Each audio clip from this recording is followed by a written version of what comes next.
Kirby's Dreamland is a game where you play as a pink ball creature named, well, what do you think? Kirby. And you go around jumping and flying and eating enemies. Roll credits!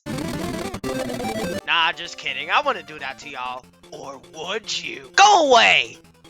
First off, we gotta start with level 1, known as Green Greens. Looks a lot more like Gray Grays right now, but whatever.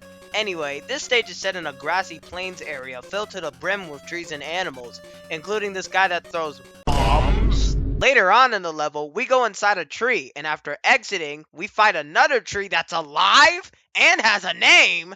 Okay, well, if you want to fight, then you ask for it. Oh, I don't think he wanted to fight after all. Man, I really feel bad now. Next up, there's level 2, Lololo's Castle. Ooh, a microphone. Let me test this out real quick. Ah! Dang, I was that loud? What? Why is Super Mario Bros. In my Kirby game? Like, seriously, why is Super Mario Bros. In my Kirby game?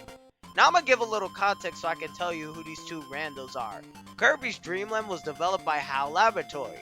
These two little fellows are called Lolo and Lala, and they originate from Adventures of Lolo, also developed by HAL Laboratory, making this one of the earliest video game crossovers ever. Even their attacks in the game reference the source material, and I personally find that pretty neat. But for whatever reason in this game, they're both renamed Lololo and Lalala, which is not very neat. Then there's level 3, known as the Float Islands. After flying through this cave, we eventually stumble upon a pirate ship absolutely filled to the brim with cannons. Then when we go inside the ship, there's a warp star waiting for us.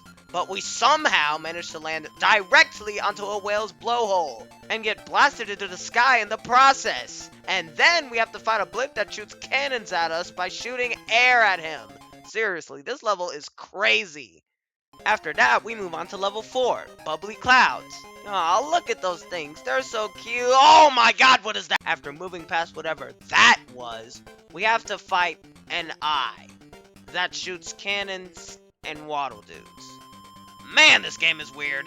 And now we're in space. I don't know how Kirby is even breathing in these conditions, let alone flying, but whatever.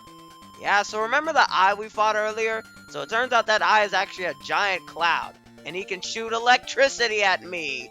Yeah! And finally, there's level 5, Mount Dedede. The guy we have to stop is in the name of the level. No, his name isn't Mount, but unfortunately we gotta do a boss rush first. Give me a sec. Alright, Dedede, you've stolen enough of Dreamland's food. Now you'll pay! For the first game in the series, King Dedede is actually pretty tough. You're supposed to spit the stars that come out during some of his attacks back at him, but there's two major problems. One, he has the most health from any boss in this game, being 10 HP. And two, he's so fast, you might not be able to spit the stars back at him in time. My main strategy is to wait for the high jump attack, because yeah, the hammer attack gives you stars too, but it only gives you one, and it's really hard to inhale and spit it back at him in time. And after defeating King Dedede, we restore all the food back to Dreamland, saving the day. So that means we're done, right? Nope, because there's actually some post-game content I like to go over. When you beat the game, you're given a code. Reset the game and hold up, select an A, then press start. This unlocks Extra Mode, which adds stronger enemies and bosses, making a really tough challenge.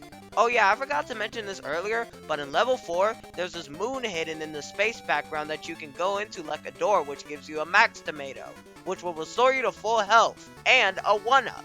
But anyways, as I was saying, if you beat the game in Extra Mode, you're given another code.